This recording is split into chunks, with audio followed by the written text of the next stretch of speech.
우리 옆 사람들과 한 주간 평안하셨습니까? 인사 나눕시다. 예, 거룩함에 이르는 열매를 맺자 세 번째 시간인데요. 로마서 6장과 7장이 굉장히 난해하고 어려운 부분입니다. 잘못하면 신학적 사변에 이게 휩싸일 수 있어요. 근데 핵심 구절이 뭐냐면요. 제가 지난번에 말씀드렸던 대로 6장 21절과 22절, 그 다음에 7장 4절과 5절. 저도 오랫동안 로마서를 묵상했습니다만은 이 열매를 빼놓고 우리가 죄와 어떻게 싸워야 될까 이것만 논하다 보니까요. 이 말씀이 풀리지를 않는 거예요. 여기서 핵심은 뭐냐면 열매를 맺자는 게 핵심입니다. 우리 신자는 열매를 맺어야 되겠죠 하면. 근데 문제는 지난 시간에 제가 설교를 하면서 가장 중요한 내용을 말씀드렸는데요. 솔직히 말씀드리면 사랑이 없으면 열매도 없습니다. 집안에서 부인들이 남편 사랑을 느낄 때 반찬도 바뀌는 거지. 정말 그럴까요?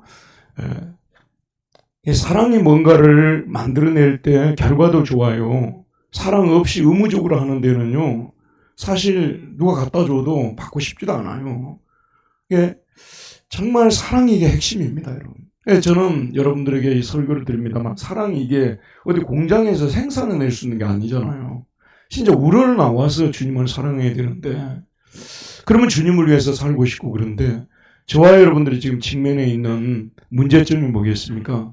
그런 사랑이 넘치고 있지 않다는 거 아니겠습니까? 그래서 여러분들에게 제가 말씀을 드리면 우리 모두가 주님이 나를 사랑하신 것처럼 주님을 사랑하게 해달라고 간절히 기도하고 첫사랑의 시절을 회복해야 된다는 말씀을 드리고 싶습니다. 자, 여러분, 우리 주님께서 정말 좋으신 분이에요. 너무나 우리를 사랑하셔가지고 우리를 구원해 주신 것만으로도 감사한데 더 나아가서 우리를 제자로 불러가지고 열매를 맺도록 하는 삶에 참여시켜 주셨다는 말씀입니다. 예를 들면 저 같은 경우 섬에서 성장했지 않습니까? 구원받은 것만으로도 어떤 전도사님이 사명이 섬마다 교회 세우는 것이었어요. 그분이 오셔가지고 작은 버스 교회 하나 세워가지고 문화도 없고 하다 보니까 교회 나가고 그로 인해서 이렇게 구원받게 되는데 그것만으로도 말로 할 수 없는 감사의 제목인데 이렇게 하나님의 복음을 전할 수 있는 그런 사람으로 만들어주시고 여러 가지 열매들을 이렇게 만들 수 있는 은혜를 주신 것이 얼마나 감사한지요. 여러분 요한복음 15장 16절에 보면 너희가 나를 택한 것이 아니요 내가 너희를 택하여 세웠나니 이는 너희로 열매를 맺게 하고 또 너희 열매가 항상 있게 하여 내 이름으로 아버지께 무엇을 구하든지 다 받게 하려 합니다. 이 말씀은 우리 예수님이 하신 말씀입니다. 이는 너희로 왜 택하여 세웠냐고 하면요. 열매를 맺게 하도록 하기 위해서고요. 또 너희 열매가 항상 있도록 하기 위함입니다. 자, 이번 잘 보셔야 됩니다. 열매를 맺게 하고 우리 안에 열매가 항상 있도록 하게 해서 그 다음을 잘 봐야 돼요. 영어로 so that죠. 내 이름으로 아버지께 무엇을 구하든지 다 받게 함이니라. 그 결과로서 우리가 하나님께 무엇을 구하든지 받도록 하기 위함입니다. 여러분 우리 자신에게 솔직해집시다. 아무런 열매도 맺고 있지 않으면 우리 기도도 하나님께 상달되지도 않습니다. 하나님이 우리에게 주시고 싶어도 받을 수도 없습니다. 열매를 맺으려고 애를 쓰고요. 학생이 점수를 10점이라도 더 올려보려고 애를 쓰고 잠이라도 조금 줄여보려고 애를 쓰고 그렇게 하는 모습을 볼 때 부모가 뭘 들어주잖아요. 근데 우리는 하나님과 관계에서는 이렇게 아닐 거라고 생각하는데 오늘 예수님의 말씀은 똑같은 말씀을 하고 있는 거예요. 우리가 작은 열매로도 보여주고 작은 열매로도 드릴 때 하나님은 우리가 더 열매를 맺도록 하기 위해서 우리 기도를 들어주신다는 말씀 정말 맞습니다. 어떤 때는 기도를 들어주시면요 너무너무 감사해서 어쩔 줄은 모릅니다. 내 기도를 그렇게 들어주실까? 제가 여러분에게 조금 부끄러운 고백이 될 수 있겠는데 오해하지 마시고 들으시기 바랍니다. 저는 몇 년 전부터 강의를 거의 안 했거든요. 어떤 학교를 강의했는데 그 2단으로 넘어가가지고 양심선언하고 나와가지고 그냥 있었어요. 근데 제가 이제 저희 모교조 총신대학교에 가끔씩 이렇게 드나드는 일이 있는데 한 번은 들어가면서 내가 이 학교 졸업도 하고 어찌 이 학교에 한 번도 강의도 못하고 끝나야 되냐, 그런 생각을 제가 하고 있었어요. 아니 그런데 어떤 분한테 전화가 왔고 지금 강의하고 있는 분이 갑자기 쓰러지셨다는 거예요. 뇌출혈로요. 그래서 대타를 찾는데 어디서도 찾을 수 없어가지고 저를 전화를 주셔가지고 제가 이번 11월 달까지 강의합니다. 그리고 그게 끝이에요. 그러니까 간증할 수 있어요. 계속 하는 것도 아니지만 하나님께서 저 마지막 마음의 소원을 들어주셔서 저는 너무나도 감사했어요. 그래서 기도를 응답해 주시는 것도 우리가 하나님 뜻대로 살려고 애를 쓸 때 하나님께서 우리 기도도 들어주는 거지, 우리가 하나님을 위해서 아무런 애도 쓰지 않고 열매도 맺지 않으려고 하는데 하나님께서 우리 기도를 들어주시겠습니까? 들어준다고 믿는 게 미신이요, 미신. 우리는 하나님 말씀대로 믿는 것이 예수를 제대로 믿는 것입니다. 저와 여러분도 열매를 좀 많이 맺어가지고 여러분이 드리는 기도마다 응답 받으시기를 주의 이름으로 축원드립니다. 자, 그러면 우리가 맺어야 될 열매들이 어떤 열매인지를 한번 살펴볼게요. 먼저 우리가 맺어야 될 열매 중에요, 우리 마음 안에서 맺어지는 열매가 성령의 9가지 열매입니다. 오직 성령의 열매는 사랑과 희락과 화평과 오래 참음과 자비와 양성과 충성과 온유와 절제니 이 같은 것을 금지할 법이 없느니라. 오직 성령의 열매는 우리 예수님께서 바깥에서 어마어마한 열매를 맺어오라 하기 전에요, 우리 안에서 열매가 맺혀지는 걸 원하십니다. 사랑과 희락과 화평과 오래 참음과 자비와 양성과 충성과 온유와 절제니 이런 열매들이 우리 마음속에 주렁주렁 열려 있어야 된다는 것입니다. 둘째로 우리가 이웃에 대하여 맺는 열매는 이웃에게 행하는 선행의 열매입니다. 히브리서 13장 16절에 보면 오직 선을 행함과 서로 나누어 주기를 잊지 말라. 하나님은 이 같은 제사를 기뻐하시느니라. 오직 선을 행함과 서로 나누어 주기를 잊지 말라. 오늘 교회 오실 때 우리 교인 중에 누구에게라도 사탕 하나라도 드려야 되겠다고 가져오신 분 손 한번 들어봐요. 자수해 보세요. 약간 조크식으로 말씀드렸는데 저희들이 감동하는 부분이 그건 것 같아요. 너무 큰 선물을 주면요, 우리가 부담을 가져요. 왜냐하면 나도 나중에 그만큼의 큰 선물을 줘야 되니까. 근데 작은 선물이 참 기쁘게 하더라고. 우리 권수기 집사님 우크라이나 소련 여행을 하시고 벌꿀을 하나 사다 주셨는데 너무 감사했어요. 잘 먹었고요. 그러니까 또 저도 독일 갔다 오면 또 우리 또 집사님께 또 뭔가를 또 드리고 싶은 마음이 있는 거고, 이렇게 작은 거, 그러니까 큰 것을 받으면 아까도 말씀드렸습니다만은 이게 부담이 될 수가 있어요. 근데 작은 것을 함께 주고받는 이것이 서로에게 얼마나 큰 기쁨을 주는지. 여러분, 감이 있잖아요. 제가 감 설교를 자주 해야 되겠어요. 지난번에 길 가다가 감을 보면 너무 감격했다고 그랬는데 어느 분이 그 설교를 우리 교인은 아닌데 들었는가 봐요. 그래서 감이 먹고 싶냐 해서 감을 한 박스 아침에 보냈더라고. 이제 다음에는 또 사과 설교를 해야 되겠어요. 이게 아니 이런 기쁨이, 아니 그걸 제가 뭐 집에다가 뭐 공장을 제가 보관할 겁니까? 뭐 아니면 뭐 갖다 팔 겁니까? 그걸 또 안 먹어도 살지 않습니까? 그러나 이런 작은 선행이 서로에게 얼마나 큰 기쁨을 주는지 모릅니다. 그래서 우리 크리스찬들은 작은 선행을 베푸는데 익숙해져 있어야 됩니다. 이건요, 해도 되고 안 해도 되는 문제가 아니에요. 작은 선행을 날마다 실천하는 삶, 이걸 우리 하나님께서 원하시는 열매라는 걸 말씀드리고 있고요. 세 번째, 우리가 하나님께 드리는 열매 생각해 봅시다. 하나님께 우리가 어떤 열매를 드려야 되겠습니까? 하나님께 드리는 열매는 히브리서 13장 15절을 보면 그러므로 우리는 예수로 말미암아 항상 찬송의 제사를 하나님께 드리자. 이는 그 이름을 증언하는 입술의 열매니라. 하나님께서 우리가 찬송의 열매를 드리는 것, 찬송을 드리는 것을 너무나 기뻐합니다. 근데 어떤 분들은 찬송을 잘해서 곡조를 해서 잘하지만 어떤 분들은 진짜 찬송을 못 하시는 분, 좀 목회를 하다 보면요, 진짜 별의별 분들을 다 뵈요. 그런데 진짜 어떤 분이 그 외국에서 목회할 때 오셨는데 찬송할 때마다 굉장히 어두운 거예요. 나중에 이제 사연을 들어보니까 정말 자기가 음치 중에 음치라는 겁니다. 그래서 자기는 찬송하는 게 너무 힘들고 싫다는 거예요. 근데 그런 것만 찬송은 아니겠죠. 자기가 마음속으로 또 하나님 앞에 기도를 드리면서 이러이런 것들에 대해서 너무 감사하고 너무 좋습니다. 이런 것도 찬송이겠죠. 이런 열매를 드려야 됩니다. 그 다음에 또 우리 하나님께 드리는 열매가 뭐냐면요. 이 은혜는 곧 나로 이방인을 위하여 그리스도 예수의 일꾼이 되어 하나님의 복음의 제사장 직분을 하게 하사 이방인을 제물로 드리는 것이 성령 안에서 거룩하게 되어 받으실 만하게 하려 하심이라. 이방인을 제물로 드리는 것이 하나님께 우리가 드릴 수 있는 열매라는 것입니다. 또 로마서 16장 5절에 보면 에베네도에게 문안하라. 그는 아시아에서 그리스도께 처음 맺은 열매니라라고 말하고 있습니다. 열매를 드리되 예수 안 믿는 분을 모시고 와서 이분을 하나님께 드립니다. 그 열매보다 더 기뻐하는 열매가 어디 있겠냐는 것입니다. 한 명이 한 명 데려오자고 우리가 연초부터 구호를 내걸고 했는데 내년에 이 구호 한번 더 해야 되겠더라고요. 근데 하나님이 그래도 저희에게 위로를 주셔서 지난주에 우리 청년이 한 명을 데려와서 하나님께 드려서 너무나 좋습니다.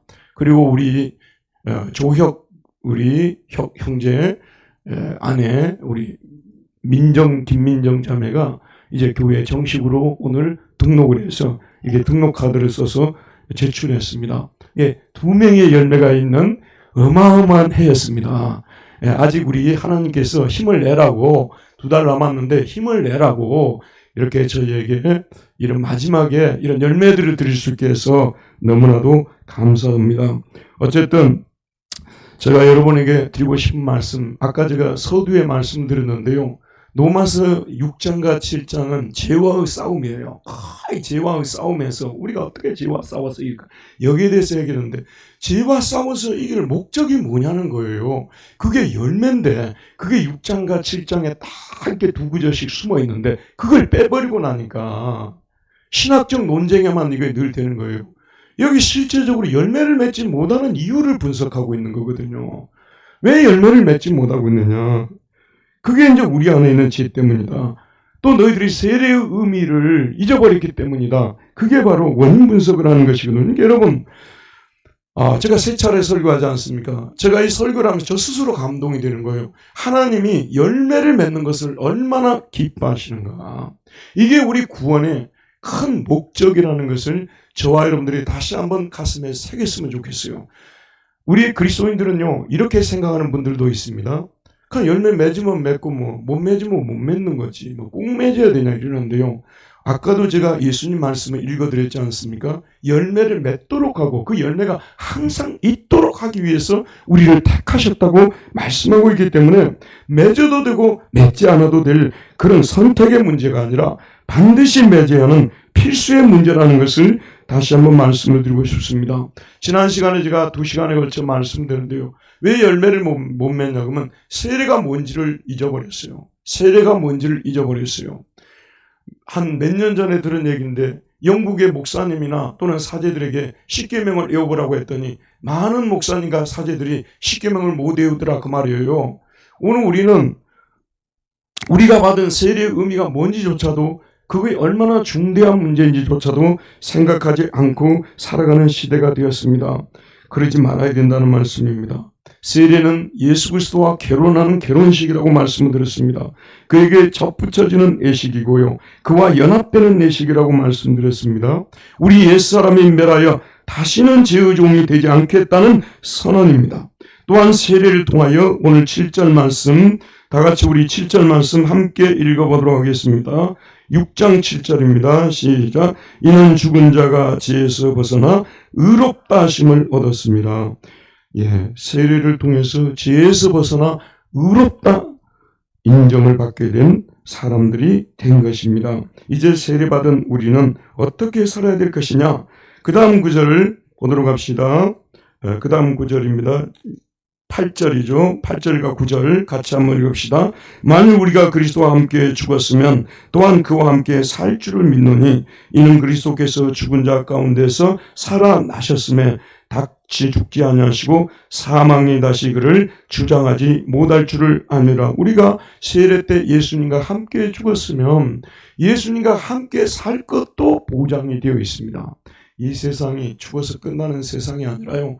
세상 후에 죽은 후에 우리는 예수님과 함께 부활하여서 영원히 예수님과 함께 살 소망을 가지고 있는 사람들이기 때문에 일반 회사에도요, 아주 큰 회사를 물려주려고 하면 그 오너가 그 자녀들에게 얼마만큼의 높은 윤리를 요구하고 있는가. 여기서 말한 윤리는 그 회사를 잘 되게 하는 윤리를 말하겠죠. 그런 윤리를 얼마나 높이 요구하겠습니까? 우리 하나님의 나라에 우리가 그리스도와 함께 부활하 영원히 살아야 되는데 우리가 이 땅에 살 때는 엉망으로 살아버렸어요. 정말 수준 이하로 살아버렸습니다. 여러분, 하나님 앞에 무슨 면목으로 어떻게 하나님 앞에 서겠습니까? 저와 여러분, 우리 목사들은요, 여러분이 걱정해 줄 필요가 없어요. 목사님이 저 모양인데 왜 하나님이 가만두실까? 그런 얘기 하지 마세요. 하나님 앞에 설 때가 두려운 겁니다. 사람은 다 속여먹을 수 있는 것이고요. 그렇지만 하나님 앞에 가가지고 우리가 엉망되어 버리면 뭐가 되겠습니까? 그래서 목사가 된다는 것은 정말 똑바로 목회를 해야 되는 것이고 하나님 앞에 설 일이 있으니까요. 여러분도 마찬가지입니다. 우리가 예수님과 함께 영원히 살 것입니다. 그렇기 때문에 이 세상에서 살 때는 좀 다르게 살아야 된다는 거죠.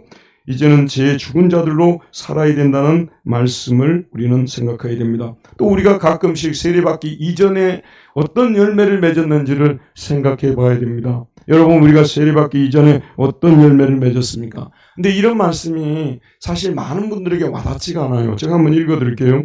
육체의 일은 현저하니 곧 음행과 더러운 것과 호색과 우상숭배와 주술과 원수 맺는 것과 분쟁과 시기와 분냄과 당 짓는 것과 분열함과 이단과 투기와 술취함과 방탕함과 또 그와 같은 것들이라. 전에 너에게 경고한 것 같이 경계하노니 이런 일을 하는 자들은 하나님의 나라를 유업을 받지 못할 것이요.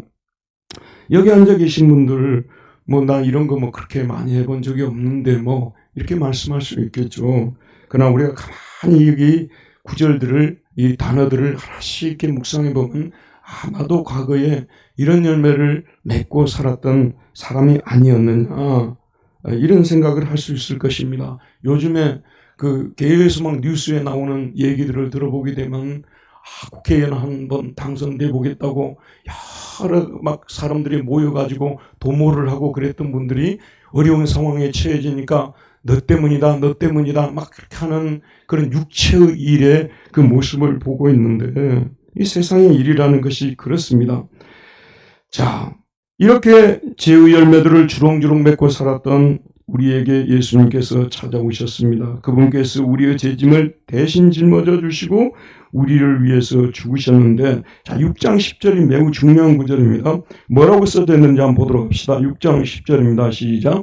그가 죽으심은 죄에 대하여 단번에 죽으시며 그가 살아계심은 하나님께 대하여 살아계심이니, 에파팍스라고 하거든요. 영어로는 once for all입니다. 한 번 죽었는데 효력은 영원하다고 해서 once for all인데 우리나라 번역에는 단번에라고 번역했어요. 나는 이 구절이 항상 궁금했어요. 왜 단번에라고 번역을 했을까? 단번에라고 번역을 했을까? 정말 깊은 뜻이 들어있더라고요. 여러분, 지혜를 끊을 때는요, 단번에 단호하게 끊어버려야 돼요. 이게 적당히 끊으면요, 반복하게 되어 있습니다. 제가 여러분에게 부끄러운 고백을 하는데요. 저녁이 되면 이제 잠이 안 올 때가 있잖아요. 잠이 잘 오기도 하지만 10시에 잠을 자야 되겠다는데 10시에 딱 듭니까? 1시간 동안을 이렇게 하는데 가만히 누워만 계신 분 손 한번 들어봐요. 잠 안 오면 1시간 가만히 누워만 계신 분 혹시 있습니까? 사람이 아니문이다. 가만히 있을 수 없어요. 그러니까 이게 스마트폰을 가져올 수밖에 없거든요. 근데 이게 스마트폰을 보고 있으면 인터넷, 유튜브 같은 데 들어가면 크게 이게 좋은 것들도 뜨지만 안 좋은 것들도 뜨고 하니까 동물 같은 거 이렇게 찍어 놓은 거 보면 또 재밌기도 하고, 저 같은 경우는 또 운동을 좋아하니까 그 자세를 또 익히려고 하는 그런 것들은 또 좋은 점들이 될 수가 있겠지만 그렇지 않은 것들이 있어요. 그래서 그런 것을 보면서 꺼리낄 때가 있습니다. 그것도 자주 있습니다. 오늘 말씀을 전하기 위해서 제가 준비하면서 그거 안 봐도 볼 것만 보면 되니까 이런 걸 이제 짧은 영상 같은 거 멀리 해야 되겠다. 그래야 되는데 그것만으로는 반복하게 돼 있어요. 죄를 끊을 때는 단호하게 끊어버려야 됩니다. 여러분, 죄는 단호하게 끊지 않으면요, 금방 또 슬그머니 또 들어오게 돼 있습니다. 그거 안 봐도 인생이 사라지는 거잖아요. 그러니까 그런 시간에도 그런 거 하지 말자고 생각하고 찬송가 듣고 좋은 쪽으로 이렇게 나가야 된다고 생각하고 좀 꺼리끼지 않은 분들은 그럴 필요가 없어요. 좀 꺼리낀다고 생각하는 분들은 단호하게 끊어버려요. 지혜를 끊을 때는요. 단호하게 끊어버려야 돼요. 저는 20대, 30대를 한번 기억을 해봅니다. 그게 한 40대까지 갔던 것 같아요. 진짜 목사가 될 때부터 시작해서 그 한 20대, 30대, 40대 이때 한 30년 동안은요. 너무 단호해가지고 내가 인간이 아니었던 것 같아요. 정말 조금이라도 이게 거슬린다고 생각하면 너무나 단호하게 끊었어요. 사람들도 대보고요. 이 사람이 아니다 그러면 단호하게 끊어버렸어요. 왜냐하면 신앙생활에 별로 도움이 되지 않는 분들하고 그렇게 기꺼이 교제할 필요가 뭐가 있겠습니까? 그러니까 저와 여러분도 이제는 예수 믿고 구원받고 예수님과 함께 살기로 결심했으니 죄의 유혹에 넘어가지 말고 단호하게 끊어버리라고 해서 그의 죽으심은 죄에 대해 단번에 죽으시며 그의 살아계심은 하나님께 대하여 영원히 사는 거예요. 영원히 살기 위해서 단번에 끊어버려야 된다는 그런 말씀입니다.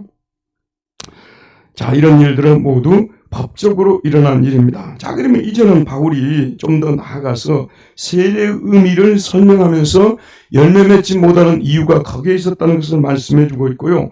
그 다음에는 구체적으로 우리가 열매를 맺기 위한 수칙을 예지해 주고 있는데 첫 번째, 우리는 죄에 대하여는 죽은 자로 여기고 하나님께 대하여는 산 자로 여기라고 말씀하고 있습니다. 11절에 보면 이와 같이 너희도 너희 자신을 죄에 대하여는 죽은 자요 그리스도 예수 안에서 하나님께 대하여는 살아있는 자로 여길지어다. 여기 보면 이 구절의 핵심 동사는요, 여길지니라예요. 이 여길지자는 단어가 히라보 단어가 로기제스인데, 로기제스에서 노직이라는 영어 단어가 나왔습니다. 논리적이라는 말이에요. 들어보세요, 여러분. 그리스도께서 우리가 죄에서 벗어나도록 자신의 생명을 주셨다면 우리 역시 예수님을 위하여 죄에 대하여 죽은 자로 여기는 것이 논리적이지 않겠냐는 그런 말씀이에요. 또한 하나님께 대하여는 산 자들로 여기는 것이 논리적이지 않겠느냐는 말씀입니다. 그러므로 세례를 받은 우리는 이제 더 이상 죄와 짝지어서 죄의 품을 사모하면서 살면 안 된다는 말씀입니다. 예수 안에서 하나님을 향하여 산 자로 여기면서 살아야 합니다. 두 번째로 죄가 우리 죽을 몸을 지배하지 못하게 하라고 말합니다. 그러므로 12절을 보면 너희는 죄가 너희 죽을 몸을 지배하지 못하게 하여. 네, 여러분 바울 서신에 보면요.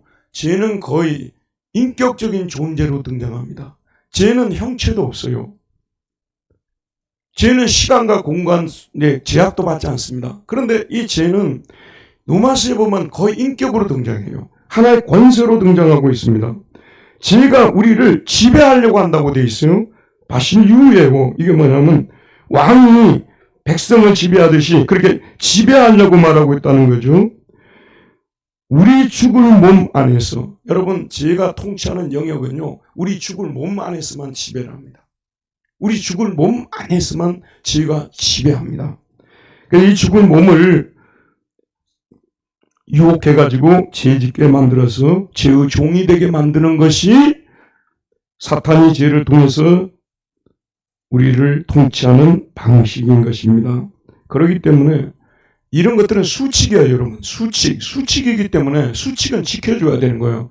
제가 우리를 자꾸 유혹해가지고 우리 안에서 왕노릇 하려고 하면 그렇게 못하게 하라고 말해요. 금방도 제가 설교했을 때 이것이 좀 어떤 일을 하는데 좀 약간 꺼리끼다. 이건 하나님이 좀 싫어하겠다. 그러면 바로 거기서 그냥 단호하게 그걸 끊어버려야 된다는 그런 말씀입니다. 그렇지 않으면 슬그머니 들어와서 제가 우리를 지배하는 자리에까지 들어가게 만드는 거예요. 예전에 지금도 잊혀지지 않는데요. 설교하다 보니 가끔 갑자기 떠오르네요.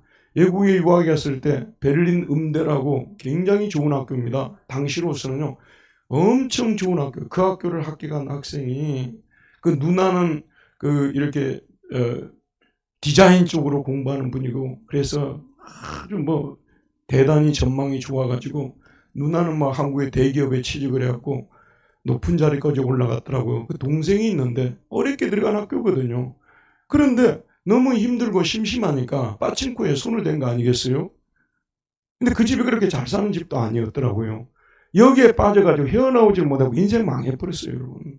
그게 손을 댄 것 자체가 가끔 가다가 어디가 뭐 취미로 한 번씩 해본다 그러더라고요. 근데 저는 그런 기회가 없어서 아직 못 해봤어요. 아마 기회 보면 할지도 모르겠어요. 그런데 그런 것들이 일단 하나씩 이렇게 우리가 용납하게 되면 그것이 들어와가지고 나중에는 우리 안에 자리를 잡고 지배하려고 한다는 것을 우리는 잊지 말아야 된다는 말씀입니다. 세 번째로 우리 몸의 사욕에 순종하지 말아라고 한다는 것. 자꾸 우리 몸의 사욕에 그리스도 예수에게 순종하려고 해야 되는데 우리 몸의 욕구에 사적인 욕구에 순종하도록 하는 거죠. 거기에 대해서 단호하게 노라고 말하는 것입니다. 노라고 말하는 거죠. 네 번째로 우리 지체를 불의의 무기로 지에게 내주지 말아야 된다고 말합니다. 여러분, 우리의 지체들은 눈, 코, 입, 귀, 손, 발 이런 것들을 우리 지체라고 하잖아요. 이게 의의 무기가 되어야 되지 결코 지에게 드리는 불의의 무기가 되어서는 안 된다는 것입니다. 우리가 예수 믿기 전에는 제가 우리 지체들을 종으로 삼아 불의의 무기로 마음대로 사용했습니다. 그런데 우리는 구원받았습니다. 우리는 이제 더 이상 우리의 지체들을 불의의 무기로 제게 제공해서는 안 됩니다. 그런 문제는 우리의 지체가 거듭나 새로운 신분을 얻었음에도 여전히 죄의 유혹에 무지무지 약하다는 거예요. 우리의 모든 지체들은 죄의 유혹에 너무나도 약합니다. 화투 치는 분들 있잖아요. 예전에 우리 시골에는요, 화투에 미친 분들이 계셨어요. 그러니까 동네가 4개 동네가 있었는데 대표 선수들이 있어요. 대표 선수들이 동네마다. 이제 그 사람들이 처음에는 돈 좀 따겠다고 모이죠. 나중에는 랭킹을 다투는 거예요. 대부분 노름이 그렇습니다. 돈 따려고 하는 게 나중에 랭킹, 그 세계에서 내가 넘버원이라는 거. 지금 게임하는 애들도 그런다더라고요. 거기서 1위를 하려고 하는 건데 진짜 막 이 손을 잘라버린다고 막 그러잖아요. 어떤 사람 진짜 자르기도 한 사람도 있다 그러잖아요. 여러분 그거 다 들으셨죠? 자르면 뭘로 한다고요? 나중에 발로 한다 그러죠. 그러니까 우리의 손, 발 참 제게 무지무지 약합니다. 여러분 이게 사실은 우리 삶을 파괴하는 내부의 적 내부자들입니다. 진짜 우리가 여기에 눈을 떼야 되는 것입니다. 우리 지체가 우리가 생각하는 것보다 상상하는 것보다 훨씬 더 깊이 타락했다는 거예요. 여러분 솔로몬이 한 말을 말씀드려볼게요. 모든 만물이 피곤하다는 것을 사람이 말할 수 없나니 눈은 보아도 족함이 없고 귀는 들어도 가득 차지 아니하는도다. 여러분도 이 말씀 들을 때 다 찔림을 받을 거예요. 여러분 이제 선진국이 되게 되면요, 사람들이 쉬는 시간을 가지고 여행을 많이 갑니다. 피로를 풀기 위해서 가고요. 또 새 것을 보기 위한 동기도 있겠죠. 그런데 그 정도 여행했으면 됐다 하는 사람이 없어요. 항상 또 새로운 것과 멋진 신세계가 또 기다릴 걸로 생각하고요. 그래서 보아도 족함이 없다는 이 솔로몬의 말이 너무 이 눈이, 여러분 눈 좀 한 번씩 만져봐요. 여러분 눈이 어떻게 생겼는가? 이 눈이 참 이 눈이 보아도 족함이 없다는 거예요. 이게 예수님은 뭐라고까지 말씀하신 줄 아십니까? 내 눈이 범죄하거든 빼내버리라. 눈 없이 천국 가는 것이 눈 가지고 범죄하는 눈 가지고 지옥 가는 것보다 낫다고 말씀하실 정도로 강하게 말씀하셨어요. 근데 이렇게 눈을 진짜 빼버리면 우리 교회 다 소경들이 되셔서 모일 사람이 없겠죠. 그래서 이런 빼지 마세요. 이 구절은 잘 응용해서 적용을 시켜야지. 야고보 사도는 또 한번 봅시다. 야고보 사도는 우리 혀에 대해서 어떻게 평가를 하고 있습니까? 이와 같이 혀는 작은 지체로되 큰 것을 자랑하는도다.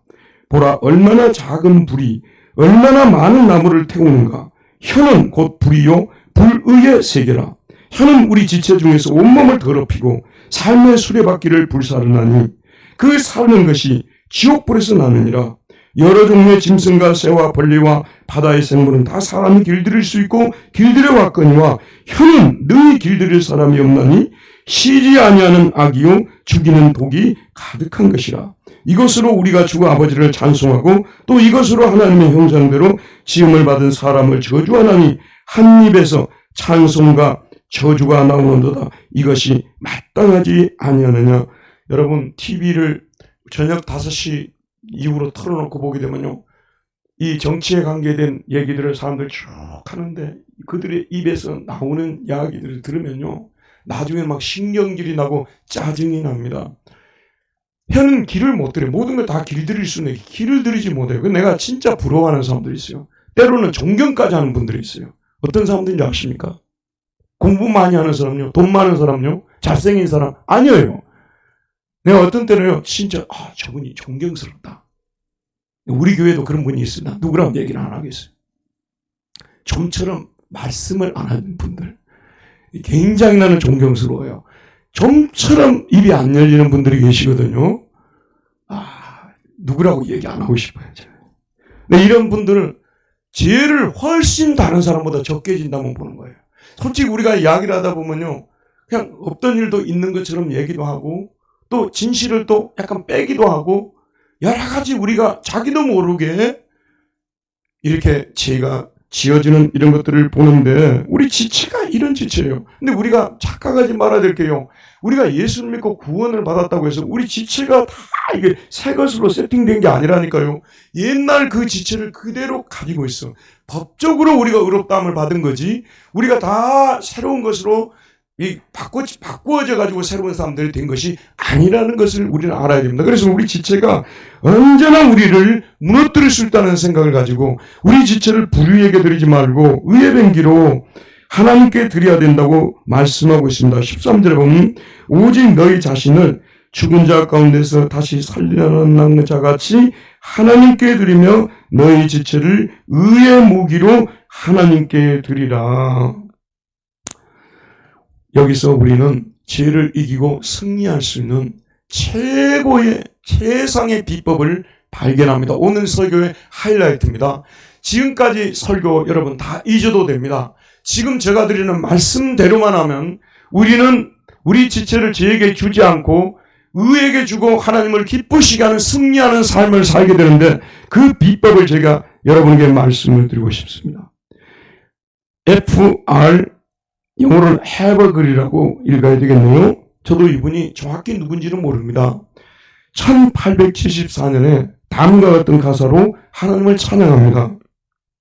나의 생명 드리니 주여 받아주셔서 세상 살아갈 동안 찬송하게 하소서. 손과 발을 드리니 주여 받아주셔서 주의 일을 위하여 민첩하게 하소서. 나의 음성 드리니 주여 받아주셔서 주의 진리 말씀만 전파하게 하소서. 나의 보화 드리니 주여 받아주셔서 하늘나라 위하여 주 뜻대로 쓰소서. 나의 시간 드리니 주여 받아주셔서 평생토록 주 위에 봉사하게 하소서. 아멘. 213장인데요. 이 가사가 주옥 같은 가사 아니에요, 여러분? 손과 발을 드리니 주여 받아주셔서 주의 일을 위하여 민첩하게 하소서. 나의 음성 드리니 주여 받아주셔서 주의 진리 말씀만 전파하게 하소서. 나의 시간 드리니 주여 받아주셔서 평생토록 주 위에 봉사하게 하소서. 모차르트 곡 있잖아요. 여러분 찬송가를 한번 접해보세요. 213장을 한번 접해보세요. 여러분 다 알고 계신 분은 알고 계시지만 교회에 처음 나오신 분들은 잘 모르니까 제가 말씀드릴게요. 213장을 접해보시기를 바랍니다. 213장 딱 되게 되면 나의 생명 드리니 고딕체로 크게 되어 있죠. 제목이에요. 왼쪽에 213 밑에 보면 FR 해벅을 1874라고 되어 있죠. 작사자를 말하는 겁니다. 이게 작사자를 말하는 거예요. 그 다음에 오른쪽으로 옮겨보시기 바랍니다. 통 348은 옛날에 통합찬송을 말하는 거고, 볼프강 아마데우스 모차르트. 볼프강 아마데우스 모차르트 곡이라는 거. 이건 곡을 말합니다. 이 곡에다가 붙인 거예요. 이게 모차르트가 또 곡을 얼마나 또 잘 씁니까?